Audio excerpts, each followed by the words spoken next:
Hi, I'd like to say a few words about exporting your data from PayPal if you're an eBay seller and you need to get all that information in order to do your taxes. Well, the way to go about it is you log into your PayPal account and then you click on Activity. It'll be up toward the top. Click on Activity and you'll go to another page that shows all of your activity.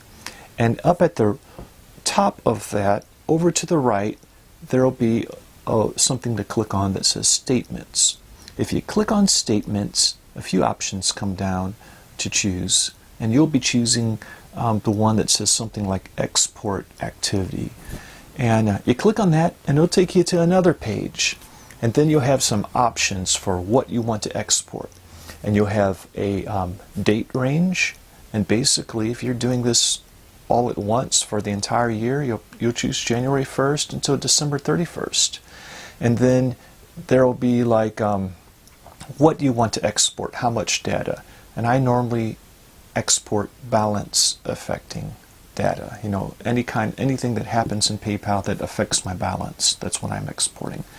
And then I also would choose like what format to export it in.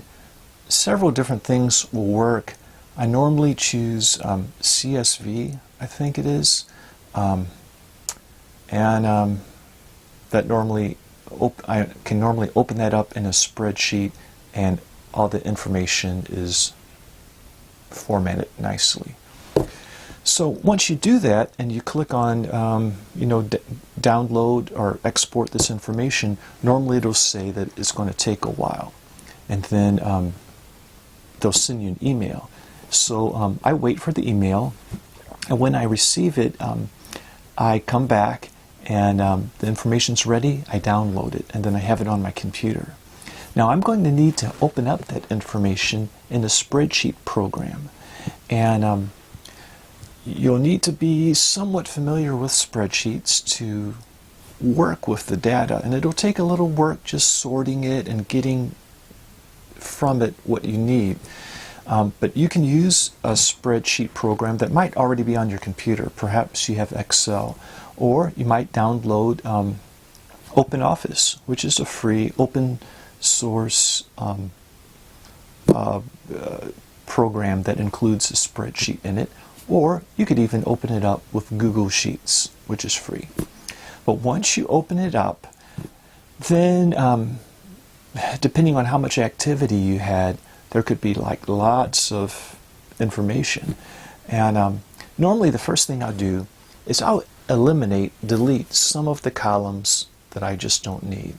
I'll right click on a column and say delete, and there's a lot of stuff I don't need. But the things you will need probably will be kind of obvious.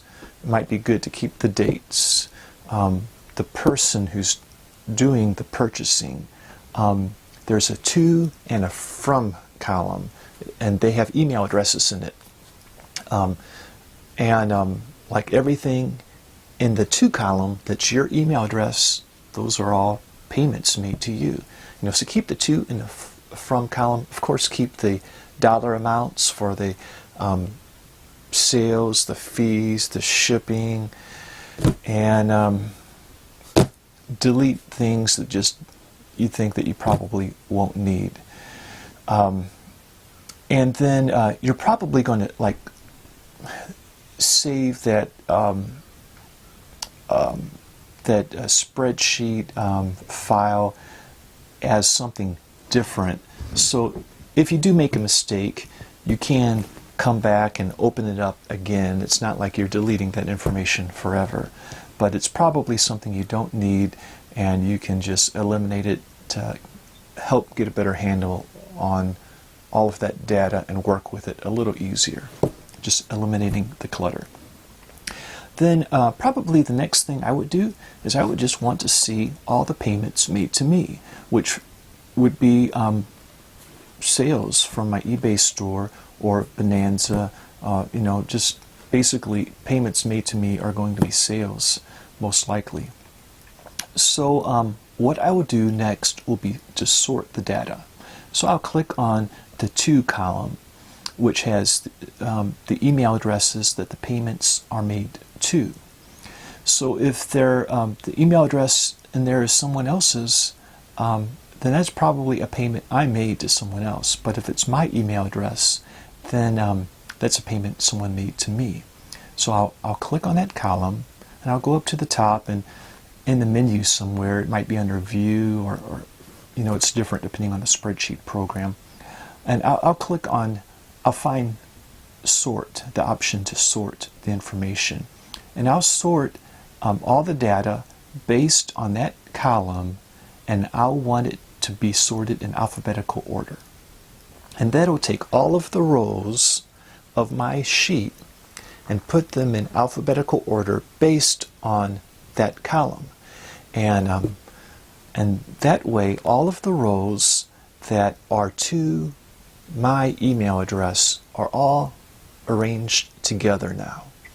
And I'll go down to the bottom of all of those rows that are to me, payments to me, and I'll right-click right below that, and I'll put Insert Another Row, because I want a couple of empty rows underneath all of that in order to do some calculations.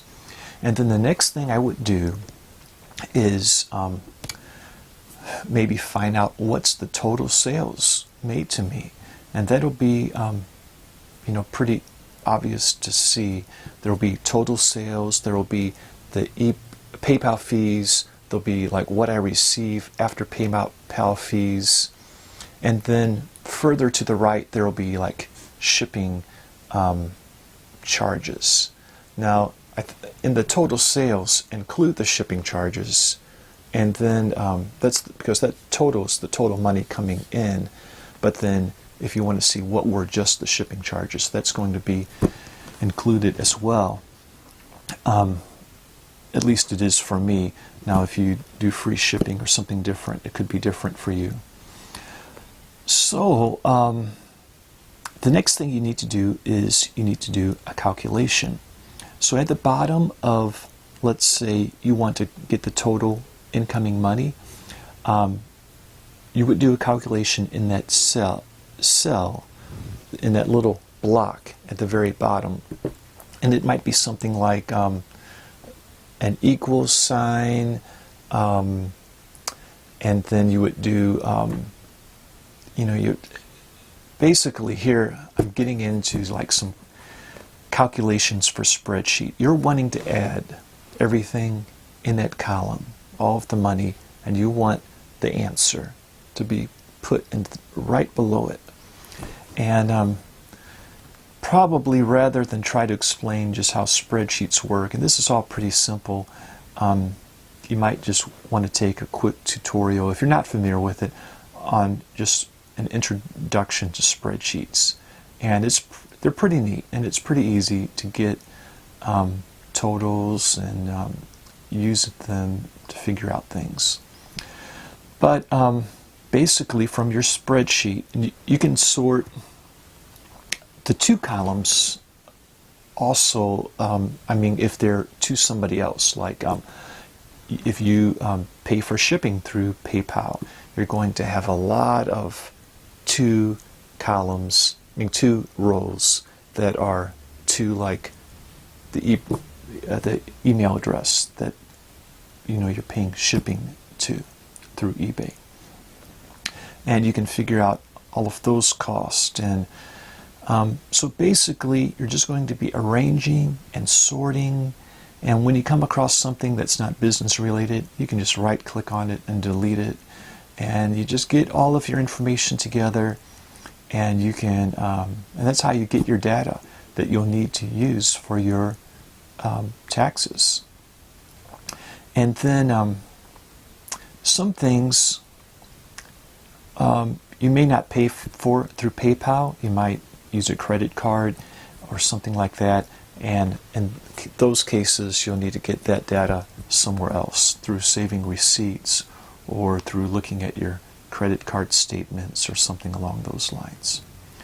So I hope that that's helpful, at least somewhat, and I wish you well in keeping track of your books and you're doing your taxes or getting that information for your tax professional or just wherever you are, and I just wish you well in your eBay business.